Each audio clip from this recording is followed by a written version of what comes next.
Hello everyone, आज हम trigonometry table के बारे में सीखेंगे जो उनका 10th क्लास का एक बहुत ही इम्पोर्टेंट टॉपिक है। So let's start.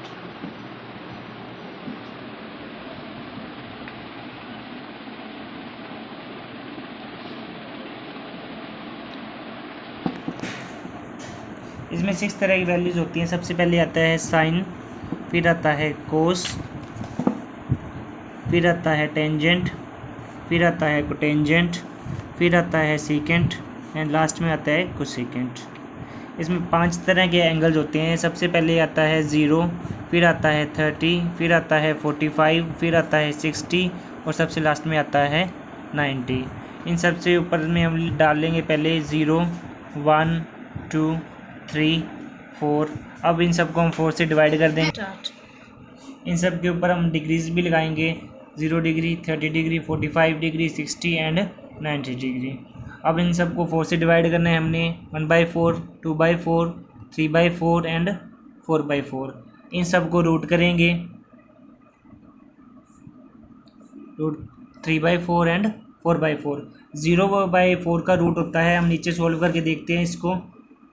रूट 0/4, 0 का रूट 0 ही होता है, इसलिए इसका आंसर आ जाएगा 0। यहाँ पे क्या आ गया 0। 1/4 का रूट होगा, रूट 1/4, 4 का रूट होता है 2 और 1 का होता है 1, इसलिए इसका आ गया 1/2। यहाँ पे आ गया 1/2।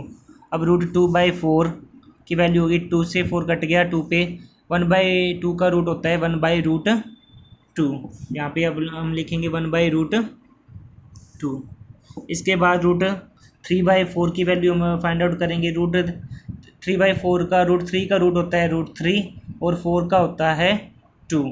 इसके बाद सबसे लास्ट में आ गया रूट 4/4, ये कट गया 1 पे। 1 का रूट होता है 1, तो इसका आ गया 1। यहाँ पे हम लिखेंगे रूट 3/2 जो कि यहाँ से आया है और लास्ट में हम लिखेंगे 1। ये हमारे पास सारी वैल्यूज़ आ गई साइन की। साइन 0 की वैल्यू होती है 0, 30 की वैल्यू होती है 1/2, 45 की वैल्यू होती है 1/√2, 60 की वैल्यू होती है √3/2 और 90 की होती है 1। अब जो सा कोस होता है वो साइन का इन्वर्स होता है। Sine 90 minus theta is equal to होता है कोस थीटा, इसलिए हम क्या लिखेंगे, ये जो सा साइन 90 है वो कोस से 0 हो जाएगा 1 और इधर आ जाएगा √3/2, इधर 1/√2, इधर आ जाएगा 1/2 एंड लास्ट में आ जाएगा 0। जो सा टेंजेंट थीटा होता है वो हम सबको पता है, वो होता है साइन बाई कोस थीटा। इस जो सा टेंजेंट थीटा होता है वो होता है tangent theta is equal to sine theta by cos theta. ठीक है, जैसे हमारे पास साइन 0 और कोस 0 को हम लेंगे 0/1, तो इसकी वैल्यू कितनी आ जाएगी हमारे पास 0। यहाँ पे आ गई 0। 1/2 को हम √3/2 से डिवाइड करेंगे तो 1/2 को अगर हम √3/2 से डिवाइड करेंगे, 1/2 डिवाइड में अगर ये है √3/2 तो इसे हम मल्टीप्लाई में इसके साइन चेंज हो जाएंगे।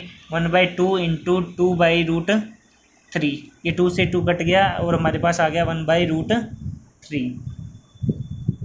वैसे ये भी रूट से रूट कट जाएगा और इसका आंसर आ जाएगा हमारे पास 1।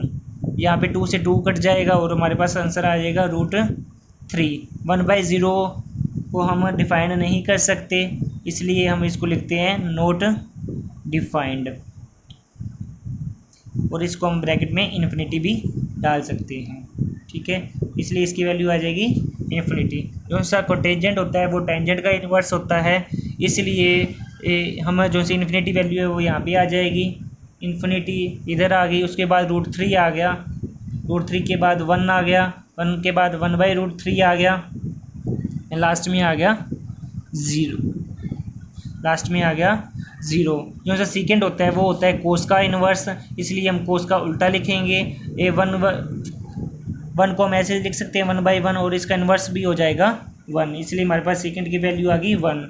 √3/2 को हम ऐसे लिख सकते हैं, √3/2 का हमने इन्वर्स लिखना है, ये हो गया 2/√3, इसलिए यहाँ पे आ गया 2/√3। और 1/√2 को हम लिखेंगे √2, 1/2 को हम लिखेंगे 2 और यहाँ पे 0/1 है, इसका आ जाएगा 1/0, जिसको हम डिफाइंड नहीं कर सकते, इसको हम लिख सकते हैं इन्फिनिटी। और जो सा आपका सेकेंड होता है वो होता है सेकेंड का इन्वर्स, इसलिए इन्फिनिटी आगे आ जाएगा। उसके बाद 2, फिर √2, फिर 2/√3 एंड लास्ट में आ जाएगा 1। एक और बात, जो सा आपका सेकेंड होता है वो साइन का भी उल्टा होता है। जैसे 0/1 है, इसका उल्टा हो जाएगा 1/0, जिसको हम डिफाइन नहीं कर सकते, इसलिए यहाँ पे इन्फिनिटी आ गया। 1/2 की वैल्यू हमारे पास आ गई इन्वर्स करके 2, 1/√2 की इन्वर्स करके हमारे पास आ गई वैल्यू √2, √3/2 को इन्वर्स करके हमारे पास वैल्यू आ गई 2/√3, और 1 को इन्वर्स करके हमारे पास आ गई वैल्यू 1। इतना ही टेबल था। Thanks for watching, do share and subscribe my channel and like, also press the bell icon. Thanks.